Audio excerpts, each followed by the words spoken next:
పంచాయతీరాజ్ గ్రామీణాభివృద్ధిగా ఉన్న పవన్ కళ్యాణ్ మరో రికార్డును సొంతం చేసుకున్నారు. అయితే బాధ్యతలు చేపట్టిన 100 రోజుల్లోపే ఆ శాఖలు ప్రపంచ రికార్డు సాధించాయి. రాష్ట్ర వ్యాప్తంగా కూడా ఒకే రోజు 13,326 గ్రామ పంచాయతీల్లో గ్రామ సభల నిర్వహణకు ప్రపంచ రికార్డు దక్కింది.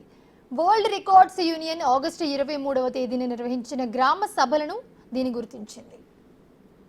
Union recognizes the record for the largest number of Gram Panchayats conducting Gram Sabhas in a single day within a state is 13,326 and was achieved by the state of Andhra Pradesh, India on 23rd August 2024. Congratulations. Thank you. Record పత్రాన్ని మెడల్ను పవన్ కళ్యాణ్ కి world records union official records manager Christopher Taylor craft అందజేశారు. హైదరాబాద్ లోని పవన్ కళ్యాణ్ నివాసంలో ఈ కార్యక్రమాన్ని నిర్వహించారు. ఒకే రోజు ఈ స్థాయిలో ప్రజల భాగస్వామ్యంతో సభలు నిర్వహించడం అతిపెద్ద గ్రామ పాలనగా గుర్తించినట్లుగా వరల్డ్ రికార్డ్స్ యూనియన్ ప్రతినిధి తెలిపారు.